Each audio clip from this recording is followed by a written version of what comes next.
Okay, so for some of you who have seen our videos, especially the larger shows, we use a amp rack that is filled with all QSC amplifiers. And over the past many years, they have done a phenomenal job. But as things have changed in the industry, and that's sort of trickling down to how we can provide services. So we've made some changes to our amplifier rack, and this video is just a sort of a quick update on the equipment that we're using.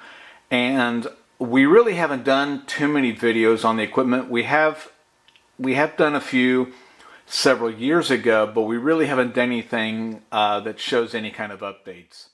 Basically what we did is we removed almost all the QSC amplifiers simply because we've gone to our front of house speakers are now powered, and really the only thing that we run for amplification is monitors and subs.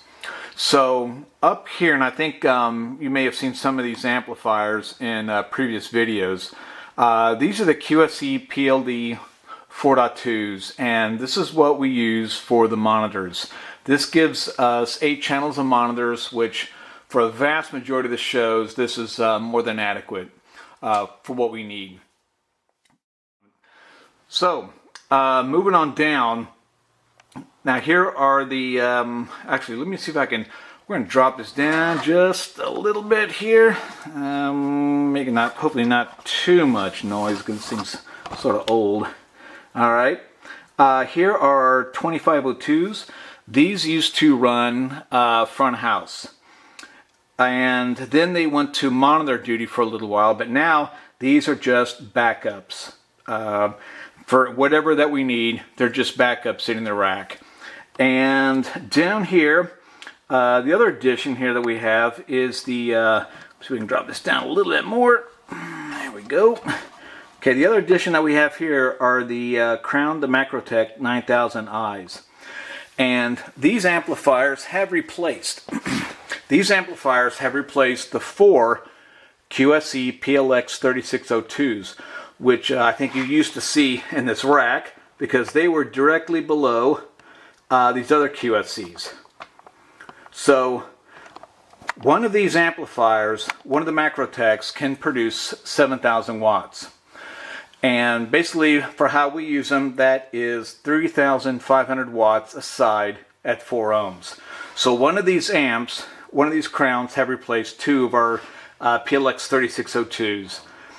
And these crowns have a full DSP control. It's all done via computer. We set everything ahead of time, and then we take it out on the field and use the amps. There is some DSP control. There is some routing that we can set them up on the back, but we set everything ahead of time because when we're setting up, unless there's something wrong, we don't want to be trying to set the amplifiers and setting everything up as far as limiters. We know what we need to do. We set things ahead of time. It just makes the setup go a lot smoother. So then down here, what we're using now is a Motion Labs. It's a PDU. This is a 50 amp PDU. It's a 240 volt service. And basically all these amplifiers that we use, except for the 2502s, we don't have those connected, but the monitor amps as well as the crowns, those connect into here, and as well we have things provisioned in the back to connect our front of house speakers, the powered speakers, the RCF ones that you've seen us use sometimes.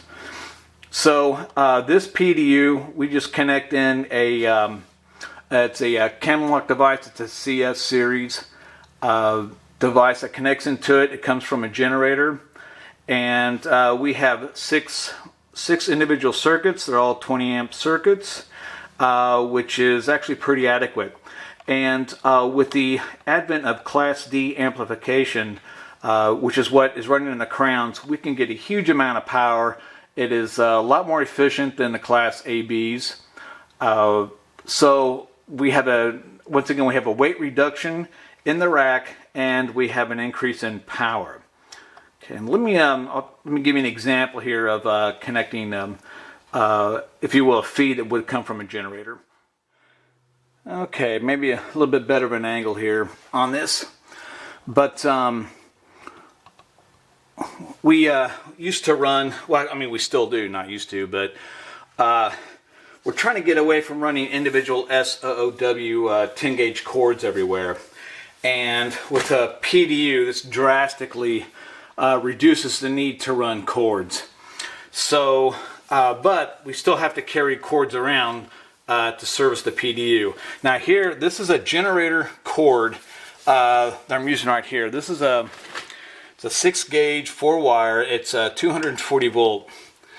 And basically, this connects right into here, and it's a lock, and we just turn it to the right and it locks in place. The cord, as I said, is it's rather thick. It is really designed for high heat generator usage. So, and basically, power goes in right here, and then if we need to take another feed off of this PDU into another one, we can take the feed off of here. So anyway, this provides our 50 amp service. Actually, with a 240 volt, it'd be 50 amps per leg.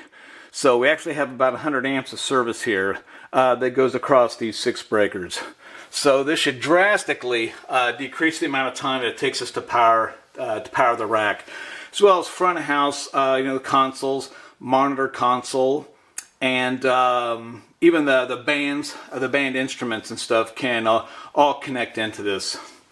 So there we have, this is just a real quick update on the changes in the amplifier rack.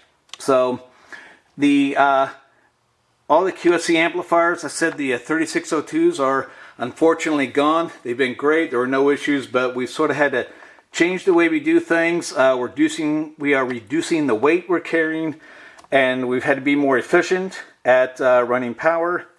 And as always, we can never have too much power. So that's about it for now, and hopefully we'll follow up with another video at some point going over some of the console changes that we've made. All right, thanks for watching.